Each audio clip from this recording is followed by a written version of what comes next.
Gold trusted gold buyers తాకట్టులో ఉన్న బంగారాన్ని విడిపించి ఈ రోజు ఉన్న మార్కెట్ ధరకే కొనబడును. మరిన్ని వివరాలకు సంప్రదించండి 7710772020. పహల్గామ్ ఉగ్రదాడికి భారత ఆర్మీ సరైన సమాధానం చెప్పింది. ఆపరేషన్ సింధూర్ పేరిట భారత సైనికులు చేపట్టినటువంటి సైనిక చర్య విజయవంతమైంది. పాకిస్తాన్తో పాటు పాక్ ఆక్రమిత జమ్మూ కాశ్మీర్లోని 9 ఉగ్రవాద శిబిరాలను భారత సైన్యం నేలమట్టం చేసింది. అత్యాధునికమైనటువంటి క్షిపణులను ప్రయోగించి ఉగ్రవాద శిబిరాలను కూల్చేశామని భారత సైన్యం గత కొద్దిసేపటి క్రితం మీడియా సమావేశంలో కూడా వెల్లడించింది. దాదాపు 140 కోట్ల మంది ప్రజానికానికి తాము రక్షకులుగా ఉన్నాము, తాము దేనికైనా సిద్ధమంటూ కూడా భారత సైన్యం చూపించినటువంటి సాహసోపేతకమైనటువంటి చర్య ఆపరేషన్ సింధూర్ విజయవంతం పట్ల భారతీయ యువత కూడా చాలా ఆత్మవిశ్వాసంతో మరింత ఆత్మస్థైర్యంతో ముందుకెళ్తోంది. ఎందుకంటే పహల్గామ్ ఉగ్రదాడి తర్వాత ఒక్కసారిగా భారతీయులు కొంత ఆత్మవిశ్వాసం సన్నగిలినటువంటి పరిస్థితి కనిపించింది. దాదాపు 28 మంది భారత టూరిస్టులను అటు ఉగ్రవాదులు మట్టుబెట్టడం వెనుక చాలా పెద్ద ఎత్తున ఆగ్రహావేశాలు దేశవ్యాప్తంగా వ్యక్తమయ్యాయి. ప్రస్తుతం మనం ఖమ్మం జిల్లాలో ఉన్నాం. ఖమ్మం యువత యొక్క అభిప్రాయాలు కూడా మనం తెలుసుకునే ప్రయత్నం అయితే చేద్దాం. ఎందుకంటే ఆపరేషన్ సింధూర్ తర్వాత విజయవంతం తర్వాత అటు మీడియా సమావేశం భారత సైన్యం నిర్వహించిన తర్వాత ఒక్కసారిగా అందరికల్లో కదలికలు వచ్చాయి. ఇప్పటికే రాజకీయ పార్టీల నేతలు కావచ్చు, ఇతరత్ర ప్రధానమైనటువంటి కీలకమైనటువంటి వ్యక్తులంతా కూడా ఒక్కొక్కరిగా సామాజిక మాధ్యమాల వేదికగా తమ అభిప్రాయాలను పంచుకుంటున్నారు. భారత సైనికులకు సెల్యూట్ కూడా చెబుతున్నటువంటి పరిస్థితి. ప్రస్తుతం మనకు అందుబాటులో భారతీయ యువతతో పాటు భారతీయులు చాలా మంది ఉన్నారు. వారితో మాట్లాడించే ప్రయత్నం చేద్దాం. మీరు చెప్పండి, ప్రధానంగా ఆపరేషన్ సింధూర్ నిజంగా మొదటి నుంచి కూడా మిలిటరీ వార్ భారత్కు పాక్కు మధ్య జరుగుతుందా అనేది ఒక చాలా పెద్ద ఎత్తున చర్చ జరిగింది. కొంతమంది భిన్నమైనటువంటి అభిప్రాయాలు వ్యక్తం చేసినటువంటి పరిస్థితి కూడా చూసాం. కానీ ఈరోజు సరిగ్గా బుధవారం ఉదయం 1 గంట ప్రాంతంలో భారత ఆర్మీ ఒకసారిగా విరుచుకుపడింది. పాకిస్తాన్తో పాటు పాక్ ఆక్రమిత కాశ్మీర్లో 9 ఉగ్రవాద శిబిరాలను కూడా మట్టుబెట్టాం, నేలకూల్చామని కూడా గత కొద్దిసేపటి క్రితం మీడియా సమావేశంలో అధికారిక ప్రకటన భారతీయ వాయుసేన కావచ్చు, భారతీయ ఆర్మీ ప్రకటన వెలువడించింది. మీరేం చెప్తారో ఆపరేషన్ సింధూర్ పట్ల మీ అభిప్రాయం ఏంటి? నమస్తే అండి, నా పేరు Tirupati, kites academy director and chairman నేను. అయితే ఇక్కడ భిన్నత్వంలో ఏకత్వం అనేది భారతదేశం యొక్క లక్షణం. అయితే ఇక్కడ అందరూ సమానంగా ఉండాలి, ఎటువంటి ఆర్గ్యుమెంట్స్కి వెళ్ళవద్దు, ఇక్కడ శాంతికి లోబడి ఉండాలి అనేది భారతదేశం యొక్క లక్షణం. భారతీయులకి ఎక్కువ ఓపిక ఉంటుంది. ఆ ఓపికని మీరు వేరే దేశం వాళ్ళు ఇట్లా అలుచుగా తీసుకుంటే కరెక్ట్ కాదు. ఏప్రిల్ 22వ తారీఖున పహల్గామలో జరిగిన ఉగ్రదాడులలో టెర్రరిస్టుల చేత భారత టూరిస్టులని 28 మందిని దాడి చేసి చంపడం అనేది చాలా దౌర్భాగ్య స్థితి అండి. ఇది కరెక్ట్ కాదు. చాలామంది వాళ్ళ భార్యలు వాళ్ళ పిల్లలు వేడుకున్నా కూడా వాళ్ళు వదిలిపెట్టకుండా మానసికంగా హింసించి బాధపెట్టి వాళ్ళని చంపడం అనేది చాలా బాధాకరమైన విషయం. మా భారత సైనికులకి మేము భారతదేశం తరపున మా ప్రజానీకం, మా భారతదేశం 140 కోట్ల జనం అందరూ కూడా మీ కుటుంబాలకి ఎప్పుడు తోడుగా ఉంటాము. మీరు మనోధైర్యం చెందకండి.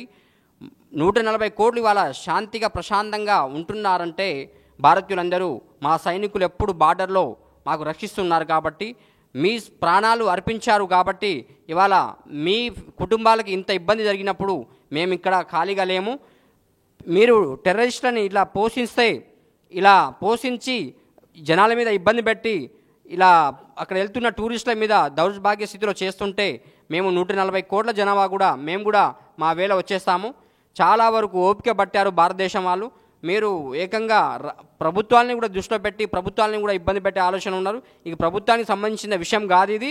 ప్రభుత్వాలు ఎన్నో వస్తూ ఉంటాయి పోతూ ఉంటాయి, కానీ అక్కడ సోల్జర్స్ అండి, అక్కడ సోల్జర్స్ ప్రాణాలు పోతున్నాయి అంటే అది మామూలు విషయం కాదు. అది మీకు రాజకీయంగా ఎన్నో చూసుకోవచ్చు, కానీ అక్కడ నైతికంగా సోల్జర్ని అట్లా ప్రాణాలు తీయడం అనేది కరెక్ట్ కాదు.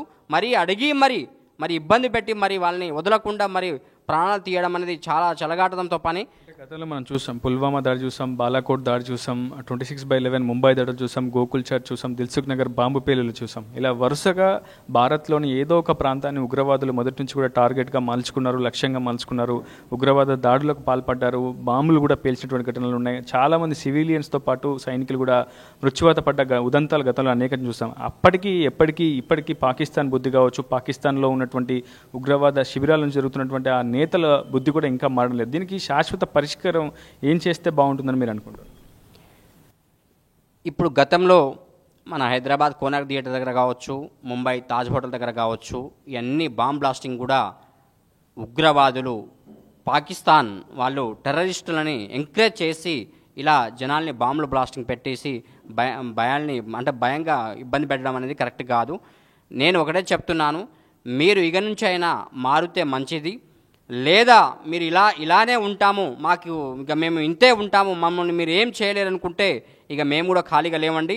మేము కూడా అందరం కూడా బయటికి రావాల్సి వస్తుంది. మా సైన్యం ప్రపంచంలోనే అతి ఎక్కువ జనాభా కలిగినది మన భారతదేశం. అది మీరు గుర్తుపెట్టుకోండి. మన 140 కోట్ల జనం వస్తే మీ జనాభా మా దాంట్లో ఎక్కడ కూడా పనికిరాదు. మరి చాలా ఇబ్బంది అవుతుంది. మీరు మరి చాలా అక్కడ దాకా తెచ్చుకోకండి దయచేసి. అంతా మనం గతంలో ఎలా ఉన్నామో అదే విధంగా వెళ్ళిపోదాము, శాంతి విధంగా వెళ్ళిపోదాము. మీరు అలా రెచ్చగొట్టే పనులు చేయకండి.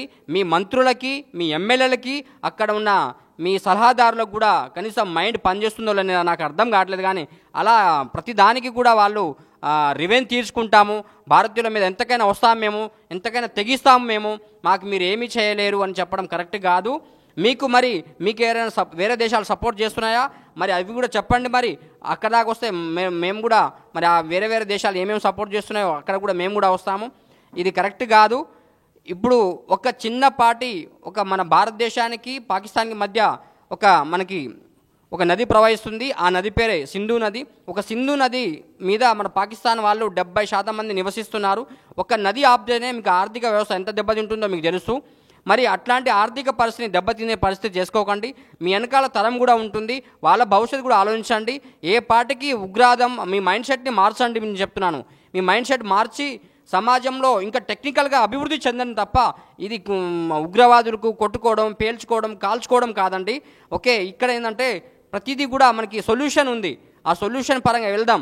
మీరు కూడా అభివృద్ధి చెందండి, భారతదేశం కూడా అభివృద్ధి చెందుతుంది. మీరు కూడా అభివృద్ధి చెందండి. అంతా మన ప్రపంచంలో పోటీ పడదాం అందరం కలిసి. కానీ మీరు ఇలా ఇబ్బంది కలిగే పనులు చేయకండి. ఎందుకంటే ఇది చాలా మీరు అనుకుంటున్నారేమో 28 మందిని చంపేశాము, మేము చాలా గొప్పలము, హీరోలము అనుకుంటున్నారేమో. కానీ ఇది ఎంతమందికి తెలుసా? 140 కోట్ల మంది మనసు బాధపడుతుంది ఇక్కడ. మీరు అది అర్థం చేసుకోవట్లేదు. మీరు 140 కోట్ల మంది భారతీయులు వాళ్ళు సఫర్ అవుతున్నారు. ఇవాళ పొద్దున్న నుంచి సాయంత్రం వరకు ఏం జరుగుతుంది అని చెప్పి బాధపడుతున్నారు. ఎందుకంటే ఇది అంతా రెచ్చగొట్టే పనులు మీరు చేయకండి. చాలా మేము కూడా గుణపాఠం చెప్తే మళ్ళీ చాలా మీకు ప్రాబ్లం అవుతుంది. ప్రపంచ దేశంలో భారతదేశం అంటే గొప్ప స్థాయిలో ఉంది. ఆ గొప్ప స్థాయిని కాపాడుకోవడం కోసం మేము చాలా ఓపికతో ఉన్నాం. మా ఓపికని మీరు హింసించకండి, మా ఓపికని మీరు బయట లాగకండి.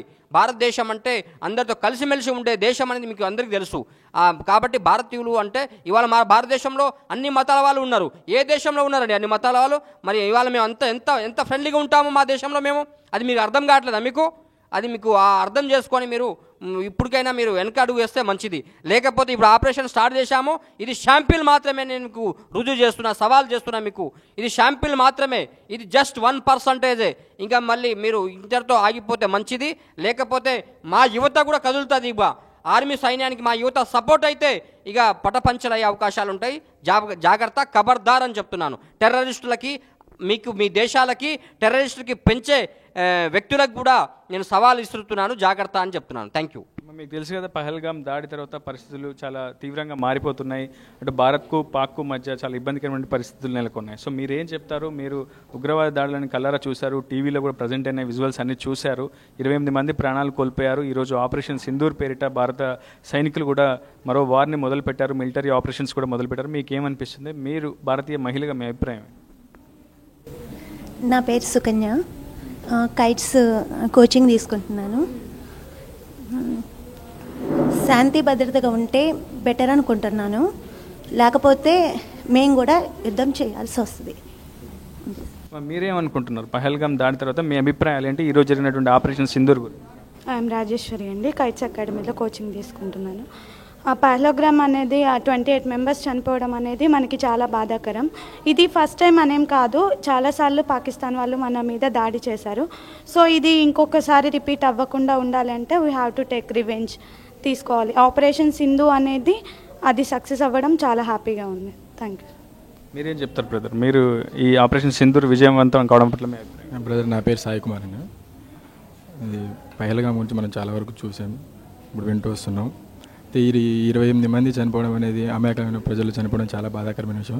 అయితే వాళ్ళు తెలివిగా ఏం చేశారంటే కేవలం హిందూ వాళ్ళని మాత్రమే టార్గెట్ చేసి ముస్లిమ్స్ వాళ్ళని వాళ్ళు అడిగి మరీ హిందువులనే చంపేశారు. ముస్లిమ్స్ వాళ్ళని వదిలేశారు. అయితే నేను ఇక్కడ ఏమంటున్నా అంటే మన భారతదేశం అనేది అన్ని మతాల వాళ్ళు ఉన్నారు, అందరూ ఉన్నారు.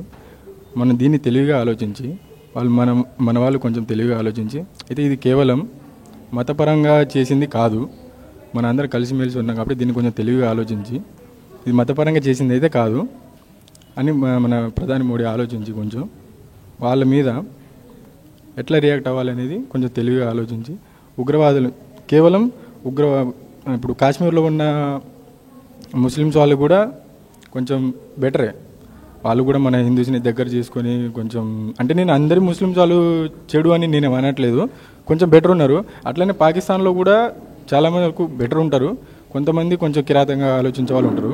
నేనేమంటున్నా అంటే నా అభిప్రాయం ఏంటి, ఉగ్రవాదులను చంపేయాలి, అమాయకమైన ప్రజలను చంపేశారు కాబట్టి ఉగ్రవాదులను కూడా చంపేయాలి. మనం వాళ్ళకు సూచన అనేది ఇవ్వాలి. లేదు మేమందరం యుద్ధానికి వస్తాం అంటే మేము కూడా 3వ ప్రపంచ యుద్ధం చేయడానికి కూడా సిద్ధంగా ఉన్నాం. మా యువత, మేము భారతదేశంలో ఉన్న యువత అందరూ కదిలి వస్తామని మేము అంటున్నాం.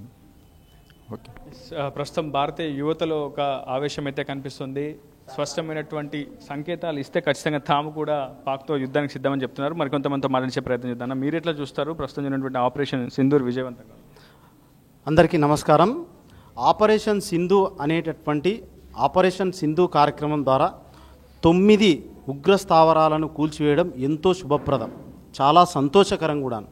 అసలు ఈ ఉగ్రవాదాన్ని పెంచి పోషిస్తున్న వాళ్ళు పాకిస్తానీలతో పాటు మన భారతదేశంలో కూడా హైదరాబాద్ కావచ్చు, కర్ణాటక కావచ్చు, కొన్ని ప్రాంతాల్లో వారికి స్థావరాలు ఇస్తున్నాం. మనం కాశ్మీర్లో కూడా ఎక్కువ స్థావరాలు మన వాళ్ళు కూడా ఏర్పాటు చేస్తున్నారు. దీనివల్ల మన భారతదేశంలో ఉగ్రవాదం పెరిగిపోయింది. సో పాకిస్తానీ ఉగ్రవాదులతో పాటుగా క్రమక్రమంగా నరేంద్ర మోడీ గారు నిక్కచ్చిగా చెప్తున్నాను, మన భారతదేశంలో ఉన్నటువంటి మన లోపల ఉన్నటువంటి ఉగ్రవాదులను కూడా ఏరిపారేసేటువంటి క్రమంలో ఈ చర్య సాగుతూ ఉంటుంది. కాబట్టి దీనికి అంతం అనేటటువంటిది ఉండదు. ఆ వ్యక్తిని అంతం చేస్తే తప్ప ఉగ్రవాదం అనేటటువంటిది అంతం కాదు. కాబట్టి ఈ ఆపరేషన్ సింధు మాకెంతో సంతోషకరమైనటువంటి శుభవార్తే. మన కాశ్మీర్ మనది, ఈ కాశ్మీర్ భారతదేశానికి శిరస్సు వంటిది, దాన్ని మనం వదులుకునే పరిస్థితి లేదు. అదియునుగాక ఈ భారతదేశంలో ఇంత ఐక్యమత్యంగా ఉండాలన్నా, సస్యశ్యామలంగా ఉండాలన్నా, ప్రతి ఒక్క మానవుడు సంతోషంగా ఉండాలన్నా ఈ ఉగ్రవాదం అనేటటువంటిది అంతం కావాల్సిందే. కాబట్టి ఈ ఉగ్రవాదం అనేటటువంటిది అంతం కావడం కోసం సాటి భారతీయులుగా మేము మా వంతుగా కృషి చేస్తాము. ఖచ్చితంగా మోడీ గారికి మేము నమస్కరిస్తున్నాము. అదియునుగాక మనం ఇక్కడ మాట్లాడుతూ ఉంటాం కానీ సరిహద్దుల్లో పోరాటం చేస్తున్నటువంటి సైనికునికి మేము పాదాభివందనం చేస్తున్నాం. అసలు కుటుంబాన్ని వదిలేసి పిల్లల్ని వదిలేసి వారు ప్రత్యర్థులతో పోటీపడి వారు అంత యుద్ధం చేస్తున్నారు కాబట్టి మనం ఇక్కడ ఇంత ప్రశాంతంగా ఉంటున్నాం. కాబట్టి మరొక్కసారి జై జవాన్, జై కిసాన్, భారత్ మాతాకి జై. మొత్తంగా నుదుటిన సింధూరం కోల్పోయినటువంటి పెహల్గాం మహిళలకు ప్రతీకార బహుమతిని భారత సైన్యం ఇచ్చిందని చెప్పుకోవాలి. ప్రస్తుతం ఆపరేషన్ సింధూర్ విజయవంతం కావడం పట్ల భారతీయులంతా కూడా హర్షాతిరేకాలు వ్యక్తం చేస్తున్నారు. ఇది వీళ్ళ హైదరాబాద్ రిపోర్టర్ ఉదయ్, RTV ఖమ్మం నుంచి. మరిన్ని వీడియోస్ కోసం ఛానల్ ని సబ్స్క్రైబ్ చేయండి. లేటెస్ట్ అప్డేట్స్ కోసం వాట్సాప్ ఛానల్ ని ఫాలో అవ్వండి. ఆ లింక్ డిస్క్రిప్షన్ లో ఉంది.